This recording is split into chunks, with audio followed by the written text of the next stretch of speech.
Hello everyone and welcome to another grand series on this channel as World War II moves to the Pacific for this one, and it moves to the Pacific big.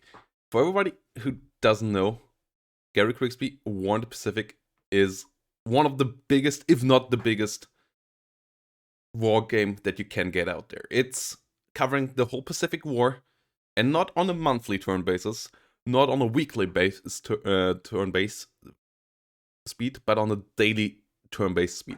So we will have a lot of turns ahead of us, as this will be a 1v1 multiplayer game against Marcus Aurelius, who will play the Japanese. We will play the Allied forces, mainly the US, the British, but also Anzac and Chinese forces will be involved. And we will have also obviously the Dutch East Indies. A grand battle starting with the attack on Pearl Harbor, which will come later in this episode. Skip ahead if you don't want to see this intro. And so this game covers every single ship, major combat ship involved in the war, down to single damage to compartments, single damage to guns. It covers every single plane that you get. The Japanese can model construction and development there a bit as well. We as the Allies can't do that, but we still have pilots in every of these planes which have damage model. So this game is super duper detailed. As it also models the combat with altitude, gun caliber hits from where the pilots come and so on. Ships will go and attack on range, use radar, spotting and so on, big thing. And if you have, for example, recon on the enemy ship, that helps out beforehand and so on. It's a super duper detailed war game, and this will be a long series. If you enjoyed Pacific War, this is the game for you. You can also check it out if you like more of this over at the Matrix store, as this game is always really expensive, with like 2 exceptions each year. So if you go over to the Matrix store, you can find it over there. The War in the Pacific Admiral Edition. Currently really expensive. I would recommend picking it up when it is on sale. But if you like what you see, I can highly recommend this game. It's super cool, and that we got a multiplayer game here ongoing. I played 1 vs Green HD as the Japanese before, where we got to late 1942. And this will take a long while. As I said, it's daily turns. Each of these turns takes a long while to process, as you will see. So stay with me there, guys. We will see how we will survive from Pearl Harbor and how we will come back. The scenario that we play gives the Japanese a bit of a bigger advantage. Like, not an advantage, but they have a little smaller disadvantage than they had in real life, as they get a couple more extra planes, couple extra pilots, and a couple extra ships, mostly a couple light cruisers and a couple oilers, and nothing major in that regard. So we still will have the advantage, especially from 1943 onwards. But until then, we have to survive, and if the enemy gets too many victory points, we might lose in 1942 already. So we will try to avoid that, because if we don't lose there, I feel like we will be on a good run. So that's the goal. And yeah, without further ado, let's get into Pearl Harbor and let's get into the action. See you there, guys. So here we go. December 7th, 1941. And the first shot is fired by SSX H814. A Japanese mini sub trying to hit the Tennessee, but we get it back. It doesn't hit the Tennessee, and the patrol craft Tiger does hit back, though the day doesn't stay as great for us, as this is not the only unit that tries to attack us here. And the Japanese have achieved full surprise. We see their minesweeping operations here going on, and the aircraft coming in. 4C sent out by the British to try to stop naval invasions in northern Malaysia will be attacked here, and Pearl Harbor sees a lot of planes coming in. Only a couple of training pilots here trying to defend us. see nearly 250 planes there coming in versus 3 of ours.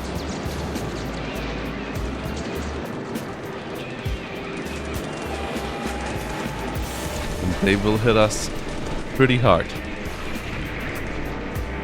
Our plane's not achieving much here on the way in. Our flag, luckily though, is pretty decently set up, but obviously battleship row laying there.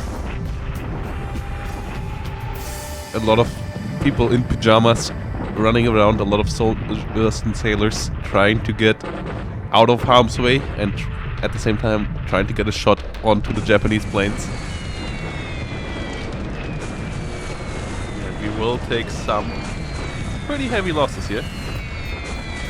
If we end it all, we can see ships sinking, submarine, good couple of support ships, 4 destroyers. We lose to San Francisco as well, and the Oklahoma and the Nevada. So yeah, the first day of the war here coming in pretty brutally. We have Nevada lost here.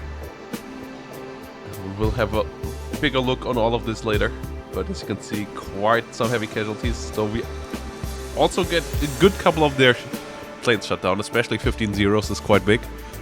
A couple of the damaged ones most likely won't make it back either. And then we get attacked in the Philippines. They bomb our air bases. Philippines are important because we have a lot of submarines here in Manila and Bataan. Our air bases here at Iba and Clark Field are also quite big. They start to bomb them here. I have to figure out how to stop that glitching.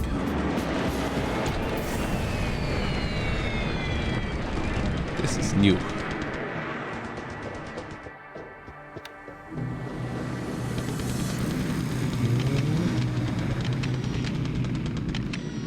And here we see 4Z. Buffaloes, luckily, made it above 4Z in time. Called in air reinforcements, so the G3Ms here get chewed up.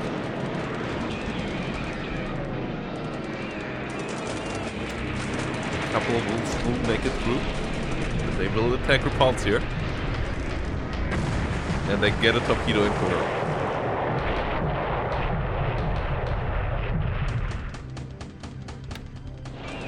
But we get 5 shut down. Repulse 1 torpedo is something we can recover from. Obviously makes her not usable for major combat anymore, but if it stays at that, we can get her out of there. Outside of that, December 7th here, a lot of air fights. Bombardment against our forward positions here, runway hit, airfields being damaged. Star, W's, a lot of planes on the ground, a lot of them damaged. Which will be tough to get them out of there in time, especially as the airfield gets damaged as well, before the ground units of the Japanese will arrive there. So we might lose a good couple of them on the ground. Hong Kong being bombed.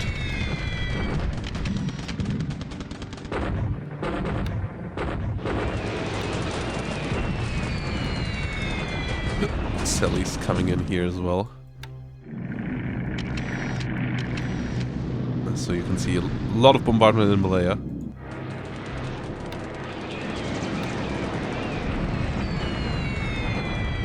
So the Baru taking some damage. We lose a couple of planes on the ground. Luckily these Key 21s came in without escorts, so our Buffaloes actually were able to get a bit of damage in, which is good.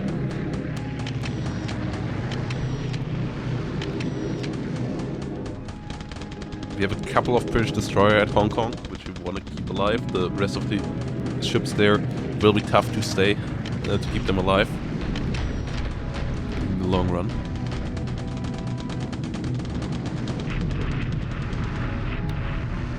Attacking our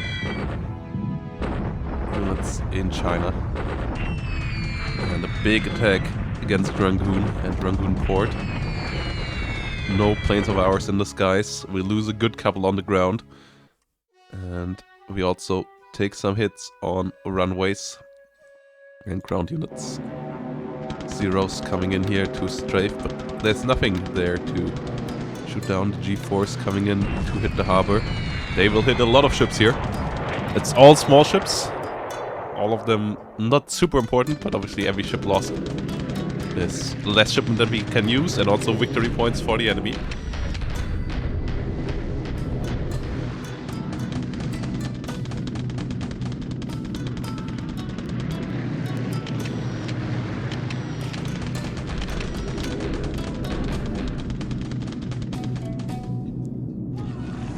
AVD going down. D3A1. Still, yeah, we found the position of Kitabutai there. Though we don't really have the forces there to strike back, especially after the damage taken by all our battleships. PBYs. Seeing more ships there of the enemy.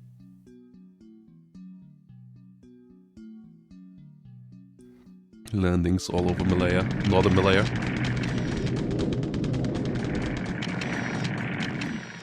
And attacks against Hong Kong. And its destroyer force. Luckily no bomb hits there.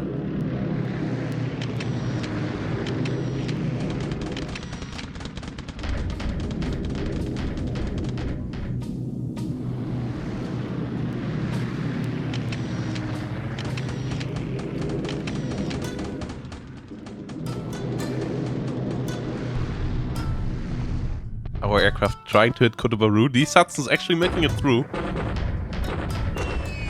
But unfortunately the pilots are not the most experienced, especially against against ship targets. So Haruna not taking any bombs. Actually some Japanese flak killed there against the Hudson. And now more of our bombers coming in, but the nades are up in the sky. Blenheim's getting through as well though. And one more of the Haruna here. The bombardment. Not being hit. One damaged Blenheim. Hudson's versus nades again. Nades obviously quite outdated fighters. But Japanese throwing everything they have onto the front line here. The Ki-43s and especially the Zeros obviously a lot more dangerous for our bombers, as the Zeros have 20mm cannons, whilst the nade here only have 7mm machine guns. The Ki-43s have one 12mm machine gun at least, and obviously are also more capable planes in general. Yeah, Blenheim's getting through here, taking some damage. Is on the way out though. 3 finally getting shut down here by some nades. Unfortunate losses. Also once more no damage here, because these bomber pilots are not the best. Obviously the best British pilots all over in Europe and in North Africa. So the squadrons over here, outdated planes and few good pilots. Guam getting bombarded here now. Taking some damage. Getting 4 Wildcats up here against 3-3Ms attacking Wake Island.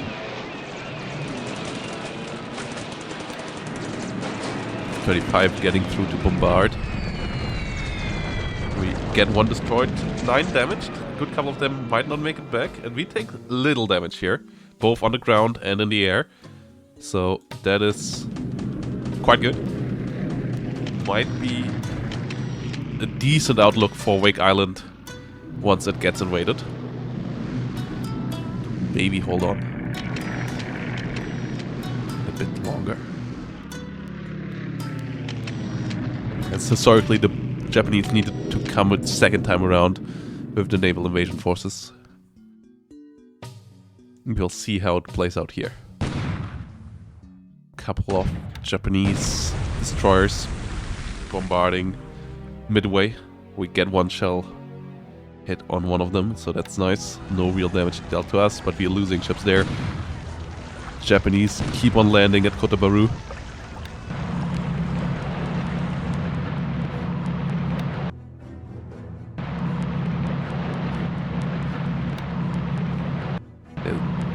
take Bataan Island.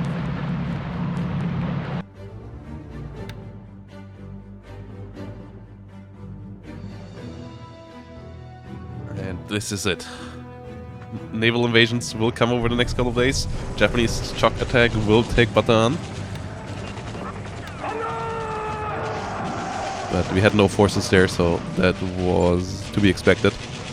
But outside of that, the big land warfare will start over the next couple of days. As the naval strikes have appeared, we get a good couple of forces here. And yeah, let's see how our position is on the battlefield.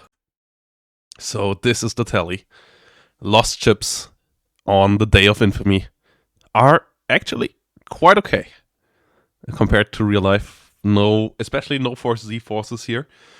The British came on pretty unscathed so far, but we lost 4 destroyers. We lost Honolulu and San Francisco to quite good cruisers, and then Nevada and Oklahoma both lost, and the rest of the ships quite damaged here in Pearl Harbor. A couple of other quite nice ships lost as well.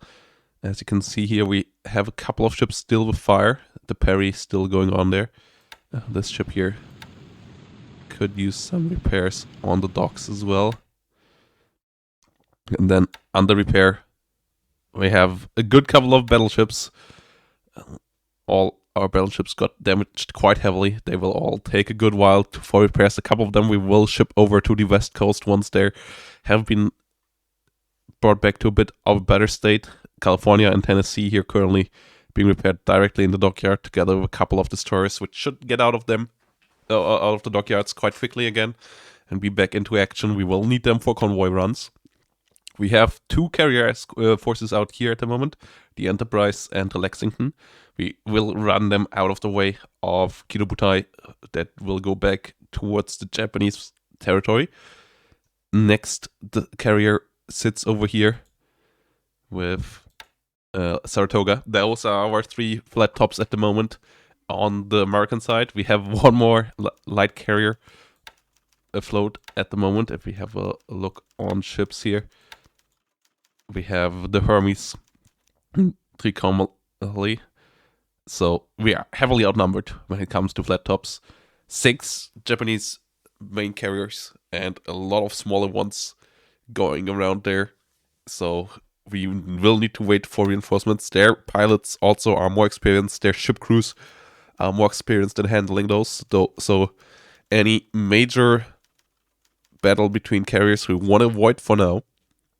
We have a good couple more coming in over the next couple of weeks and months. The first one to arrive will be Yorktown. Then we will get Indomitable, and then Hornet, and Formidable, and Illustrious. So 3 British carriers, all a bit smaller than the American and Japanese when it comes to numbers of aircraft. They are all getting outnumbered by a good bit. Only 45 aircraft on these, but they can take a bit of a beating. Though the 90 aircraft here on the Yorktown better for the Pacific. Hornet coming in with another 90 aircraft here. Then we will get Wasps. And then we will have to wait a good while till we get more carriers, with Victorious and Essex only coming in 1943, so half a year without any bigger carriers. We get a couple of escort carriers in the meantime, though they can't be really used for aggressive operations. So we will have to be careful with those. And yeah, we will get a lot of cruisers. We have, as I said, Force Z still afloat here, completely unscathed, Prince of Wales. So we will use Prince of Wales as the anchor unit for our major ground operations. And for our major sea operations, our fleet in the East Indies operations. We will have to see where the Japanese carriers go, but if we can get a battle here, we will take a big stand. I'm not planning to play a Sir Robin kind of campaign here, like trying to keep my units all out of harm's way and not taking any battles till 1942 just to not potentially lose victory points. We will take battles where High Command sees them fit. Regarding ground forces, currently we don't have any major movement going on. We have a couple of units moving over here from India on transport. They were planned to go towards Singapore, and we did change that, as I don't believe we will be able to get them into Singapore. They will go to different harbors. Goal is to hold India and East India, especially the metropolitan Australia down here. Like, they might invade in the north, but as long as we hold the south and can attack back from there in 1942, that is fine. And at least hold Fiji, possibly also hold New Caledonia. That is the goal. We are up against a quite strong Japan, especially when it comes to ground and air units, so we need to be careful. They get a couple more light carriers as well, light cruisers as well, so that is gonna play a role a bit as well, but it's not as impactful as the amount of extra air and ground units they get, and those will be bringing pain to our forces for sure, so we will have to be careful. China, we will play as defensive as possible as well, and yeah, we have all the submarines here ready.